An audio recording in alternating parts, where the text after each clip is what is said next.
like maybe these guys were never, maybe they were never them. Like, you know, he might have killed the original Rip, and then now he's Rip.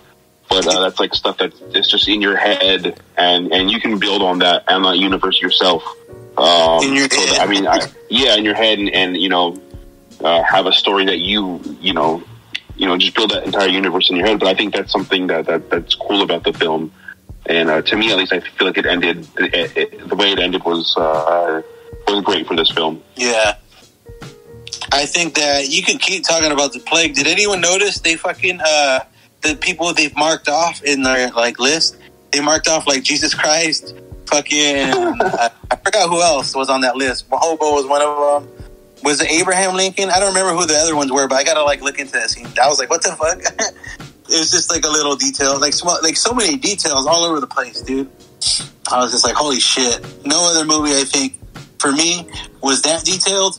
I mean, more pleasurable than detailed, I guess. But yeah, I'm glad to like have seen a film like this in my lifetime. Man, like this is like, I was like, just to know about it, and like I show it to many others, because I feel like it's those films like, man, you're not gonna like the gore. Maybe some people don't, but like I think like you at least have to watch this one once. Always give it like. That's one thing I really did like. I like the practical effects, like the over the top gore and everything. I thought that was really cool. Definitely, like just like fucking when they like the baseball bat scene when they open that guy's guts. And just paint bucket falling out of there and shit. What about you, Wes? Did you feel the ending was adequate, or did it need something else, or a sequel? I think I agree with James in that I felt a sense of closure with this ending, pretty much because once the hobo has defeated Drake, he kills Drake.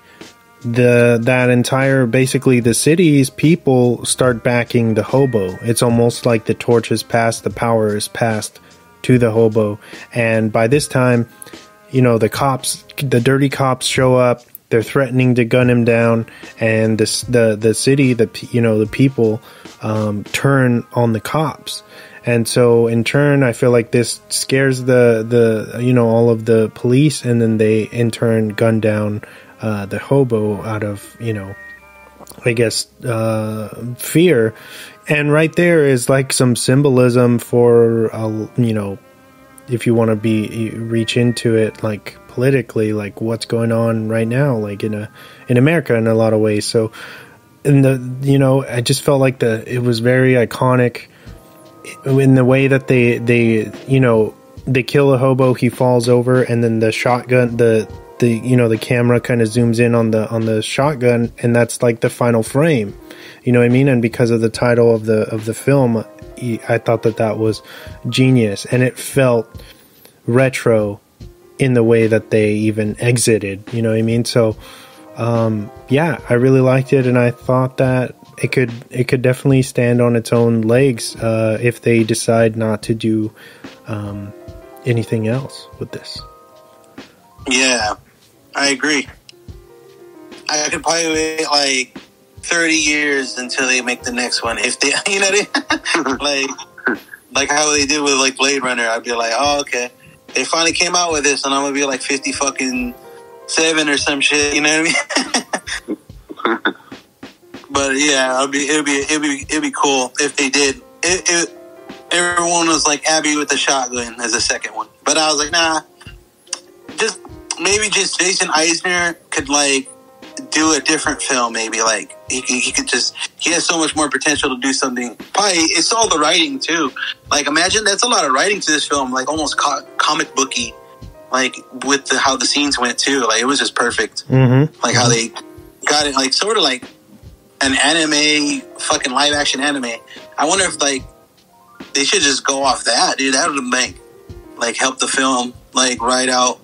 Like how they copy animes now, they could do it for like live action. That'd be like they can do that. They can draw it out and write it out again. But yeah, it does stand on its own for like a long time. Maybe, like I said, I'm gonna be like 50 or 63, 67, and they're gonna make Hobo with a Shotgun too, and I'm gonna be like, what the fuck? Hobo with a Shotgun is about a hobo that strolls into this really crazy town, and it's really corrupted, and all he wants to do is save his money to buy a lawnmower so he can start a new way of life and kind of work his way up in society. But this world of crime just kind of takes over his dream, and so he ends up being confronted with a moment in a pawn shop where he has to make a sacrifice to either buy a lawnmower or buy a shotgun and start cleaning up the streets. Instead of buying a lawnmower, he picks up the shotgun from the wall and goes, F it. Let me just, clean up this town, and then maybe somebody's left to make sense. And that's sort of the story. And then, all hell breaks loose, and it's all crazy, and it never gets, it never gets sane. It's a hell ride, and it's funny as hell, too. I think it's hilarious. Let the girl go, punk. I'm making a citizen's arrest.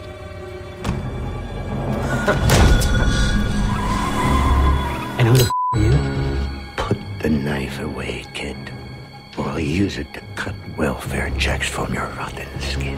Rutger Howard, for me, is a childhood hero. Like when I first saw The Blood of Heroes, which is also called Salute of the Jugger, and The Hitcher, I was just so blown away by his on-screen presence. I've never seen anything like it. Just the look in his eyes on camera is just there's so much mystery behind them. And when our distributor asked me to write down my list of my top 5 favorite actors who I'd love to play the role, I thought, man, Rutger Howard would be absolutely perfect for this, but there's no way we'll ever get him. It'll never happen. But I thought I'll write him down just so people have an idea as to the kind of actor I'm going for. And sure enough, they got a hold of his agent, and the next thing I knew, he requested that I get on Skype with him and have it. I'd never been on Skype before, and I had to have a conversation with him over that. And I can remember that day being so nervous. I read the script, and I thought there were a few things missing, and he agreed and said, yeah, that's why we would love to have you. And I said, yeah, but that's not a reason for me to do the movie. And then he said, yeah, no, I understand that. And then we talked, and then I said, okay, I'm coming. Mm-hmm. And Jason and I felt like we were like brothers or something. Is there another way out?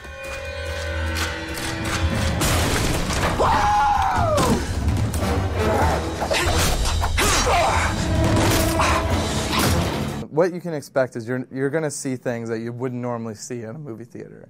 And there's a lot of things that we got away with that I'm still shocked that we actually we're allowed to shoot them and put them on the screen. So I think it's an experience that you're not normally going to get. Am I going to say what you need to take away? No. That's what do you learn from this movie? You learn how to have a blast. Oh, with the Shotgun. It's really a fun film. For others, I hope we didn't spoil it for you, but we pretty much did. But you should give it a shot because there's just so much. I think so much that if everyone's listened all the way through, that they can see in this film still. You know what I mean? It's just so much there, and especially for anyone that can deal with the griminess and the gore. But I just think hopefully this movie becomes just normal, more normalized, because I think it's more extreme, and anyone that I show this movie, besides girls, they love it, dude. Some girls don't like it because the gore, maybe it's not for them, but did you watch this in front of your girl, James? Did she like it? No? I watched it by myself. I didn't. I kind of had to. I didn't. Yeah, it's funny. It's funny the things I showed Jordan, and this one I felt it might have been a little too inappropriate for him to watch. Or the language. At least the language. He would have a hard time grasping what was going on. He watches The Conjuring and crap like that, so he's not new to weird movies. But no, I watched this alone on my own to answer the question. I might show Alyssa this. I'm not sure how she would react to it. or if it would be something that she would be able to go all the way through with till the end. But I never know. You know, she might surprise me. I mean, I've been surprised before on when she uses like film making terminology and stuff like that. So it's really cool to see. It's funny to see the effect of me watching movies and that kind of bleeding into her, or like, you know, leaking over to her, and she kind of having some movie knowledge and things like that, which is cool to see. And Jordan even does it too, so that's it's awesome to see that. Ah, very nice. Yeah, because when I was a kid, dude, I'm still sort of naive to most like of the film industry, but I'm learning with the podcast, so it's definitely escalated a lot faster for me recently, I guess you could say. Yeah. I mean, I have just knowledge of what I like sometimes, and I guess that could work, you know. So, and I wanted to bring this movie to talk about, and that's because I liked it, you know. So it was like, and that's what we all kind of do. We all like a certain film, and we bring it forth, and I think it's cool. That's the coolest thing. Oh, for sure. Is there any Swan Facts? Yeah. There is, but I wanted to give out a shout out to the theater that's no longer with us, the Ken Cinema. Back in 2011, they did a one time only midnight showing for Hobo with a Shotgun, and I was able to go. I took my oldest sister Ashley, shout out to you if you're listening to this right now, and man, it was a packed house, and like it was electric in there, everybody in the room was on board with, you know, they knew what to expect. They were the ideal crowd for that movie, and it was just it was an amazing experience, you know what I mean? And I've had a bunch of experiences like that in that theater, so I'm sad that it's gone.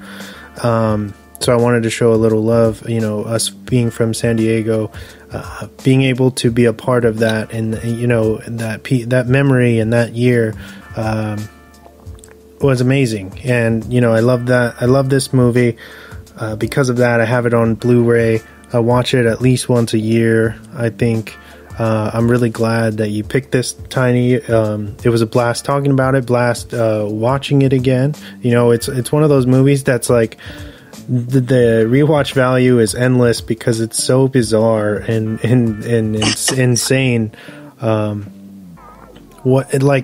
that's the thing is, and I've said this numerous times on the show, sometimes we forget that movies are supposed to be about having fun, you know, and this film, you can see even on the sets that they're having a blast with what they're doing, you know what I mean? It's just a whole lot of crazy, bonkers, you know, fun. Especially if if you're down with the style and the culture that comes behind a film like this. And yeah, that's all I wanted to say. I have a few Swan Facts for you guys as well. What? Right. Swan Facts. All right, Swan Facts. The film was shot on a budget of $3 million. We already said how Rutger hated the script at first, but then bonded with the director over I think it was a Skype call, and they figured out that both of them have a mutual love for ocean life. I think Rutger Howard was a ocean conservationist on his spare time, which is amazing. So that's how I think they like kind of swindled him into doing this role. It's pretty impressive, actually. Rutger Howard was actually 67 when he did this in 2011. Wow. So he was already up there at that time. He's since passed on. So once again, R.I.P. to Mr. Howard, you know, a very iconic Dutch actor who had decades, you know, in the industry. These past few these past few years, I feel like he did more cameo stuff, at least in America. So when